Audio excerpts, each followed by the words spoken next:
Bonjour à tous, je suis Rebecca McLaughlin-Istam. Cette semaine, nous sommes en Égypte pour assister à la 3e édition du festival du film d'El Gouna. Nous avons rencontré des stars internationales et régionales sur les rives de la mer Rouge. Il y a beaucoup de belles personnes et beaucoup de culture ici. Un peu plus tard, préparez-vous à être terrifiés avec une cinéaste émirati qui souhaite réaliser son premier film d'horreur. Mais tout d'abord, partons à la découverte du festival du film d'El Gouna. Pour cette 3e édition, le Festival d'El Gouna a présenté 84 films originaires de 41 pays. Les cinéastes soudanais se sont démarqués en remportant certains des prix les plus prestigieux. Le réalisateur Amjad Abou Alala s'est vu décerner l'étoile d'or du meilleur long métrage de fiction, ainsi que 50 000 $ pour son film « Tu mourras à 20 ans ».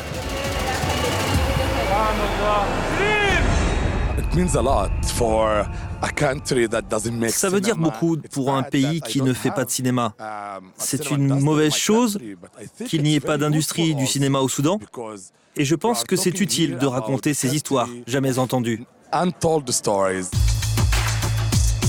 autre réalisateur soudanais, Souaïd Rasmelbari, a remporté le prix du meilleur documentaire pour son film Talking About Trees. Des cinéastes européens étaient également présents aux côtés de leurs confrères du Moyen-Orient. Douleur et gloire du réalisateur espagnol Pedro Almodóvar était projeté pour la première fois en Égypte.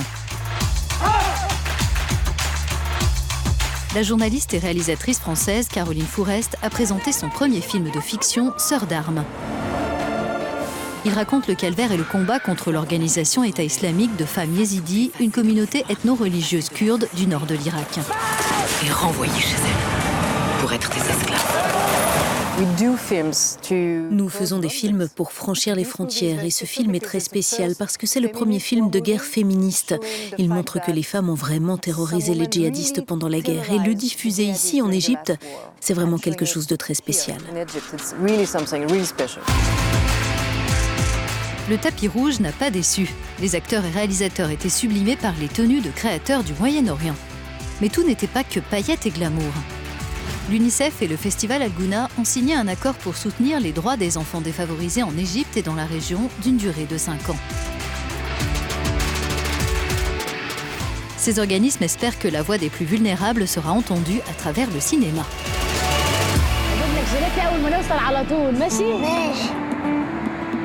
À El Gouna cette année, les dirigeants de l'industrie du cinéma et de la télévision de Los Angeles ont côtoyé les acteurs et actrices du Moyen-Orient.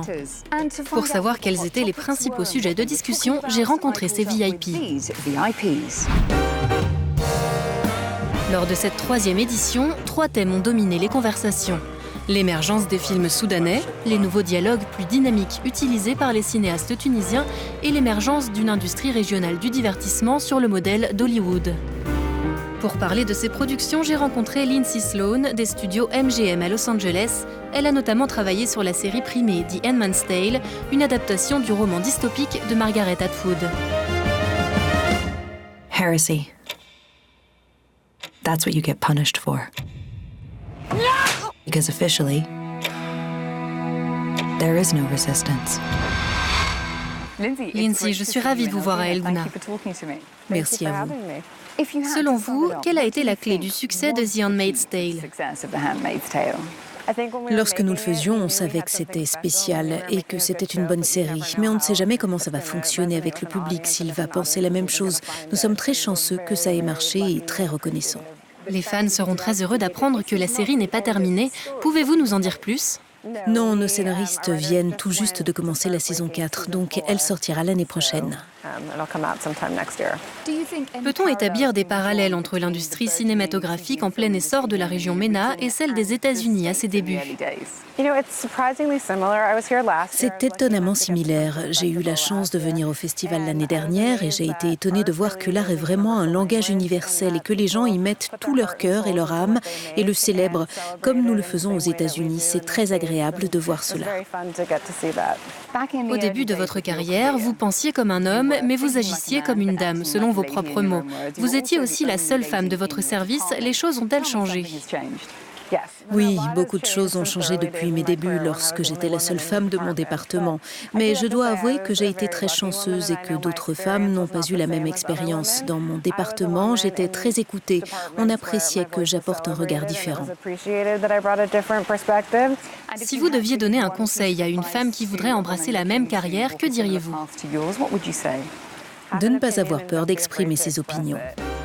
Parmi les autres invités venus tout droit de Los Angeles se trouvait Steven Seagal, surtout connu pour son rôle dans Piège en haute mer.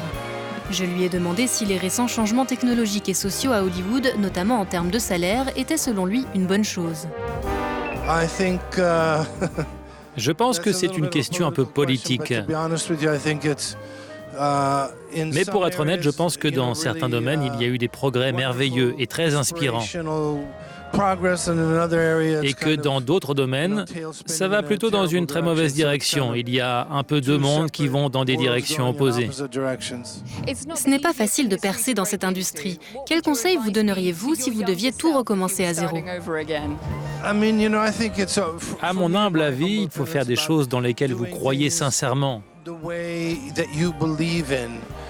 Si vous y croyez suffisamment et si vous avez le bon karma, alors vous y arriverez. Nous sommes au Festival d'El-Gouna, il y a aussi les Oscars, les Emmys. Est-ce que ces récompenses veulent dire quelque chose pour vous? D'un point de vue hautement spirituel, tout cela ne veut rien dire, mais d'un point de vue humain, ça veut dire beaucoup. L'actrice tunisienne Hen Sabri a été élue meilleure actrice. Son dernier film, Noura Rêve, a été projeté pour la première fois à El-Gouna. Il raconte l'histoire d'une femme dont le mari violent est en prison et qui risque elle-même l'emprisonnement pour avoir commencé une nouvelle vie avec son amant. Hen nous a raconté comment le public a été décontenancé par ce film et son scénario percutant.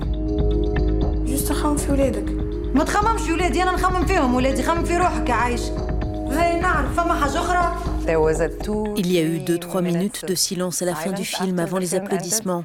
Mais les gens étaient, je ne sais pas, un peu apeurés, choqués, surpris. C'est une réaction que le cinéma doit provoquer. Pourquoi ce silence selon vous?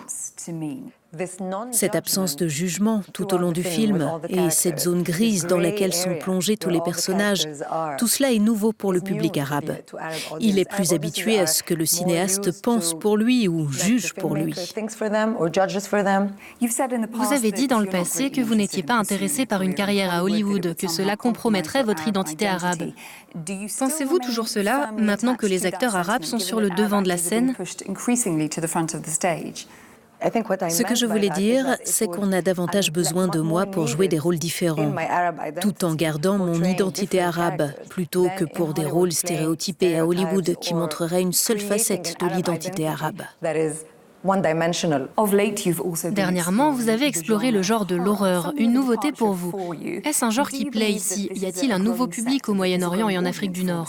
Parce que ce genre n'a jamais été exploré avant. Au Moyen-Orient et en Afrique du Nord, nous sommes habitués à ces histoires de possession. Les djinns, ça fait partie de notre culture. Pourtant, le cinéma ou les cinéastes n'ont jamais voulu explorer cela sérieusement. Personnellement, je suis très contente de ce que j'ai fait dans Blue Elephant. Mais je ne suis pas une fan des films d'horreur. Jouer la méchante, par contre, c'est quelque chose que je veux approfondir. On espère vous voir dans le rôle d'une méchante très vite. Thank you for your time, Hen. Thank you very much. Next. Et maintenant, j'espère que vous êtes bien installés pour découvrir le projet de film d'horreur d'une réalisatrice émirati. Salim Saïd nous en dit plus sur cette histoire terrifiante.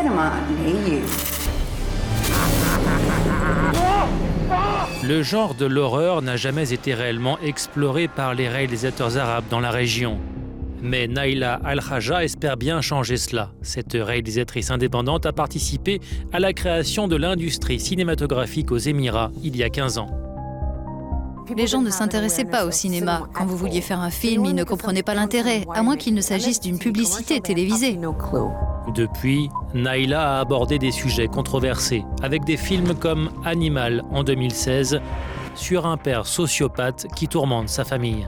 Aujourd'hui, la réalisatrice et productrice multi-récompensée se lance dans son premier film d'horreur, Shadow, avec des acteurs locaux parlant le dialecte émirati.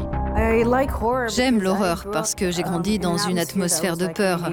Nous avions des parents stricts et je pense que ça a marqué mon imagination.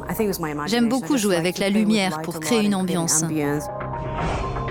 La passion de Naila est née dans l'enfance lorsque sa grand-mère lui racontait l'histoire d'Umdwais, une femme fantôme émirati qui attirait des hommes dans le désert pour les tuer. L'horreur n'est pas un genre très populaire dans la région, mais il existe des thrillers terrifiants. La plupart des films d'horreur de la région sont égyptiens. L'un d'entre eux, qui a connu un grand succès, raconte une histoire vraie datant du début du XXe siècle.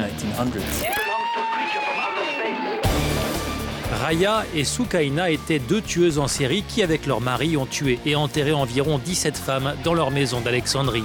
Leur histoire a inspiré des pièces de théâtre, une série télévisée et bien sûr un film. D'autres films d'horreur égyptiens ont suivi, et notamment Ambassador of Hell en 1945 sur un homme qui fait un pacte avec le diable. Ou encore Candy Shah en 2008, l'histoire d'un avocat marocain qui enquête sur un meurtre surnaturel.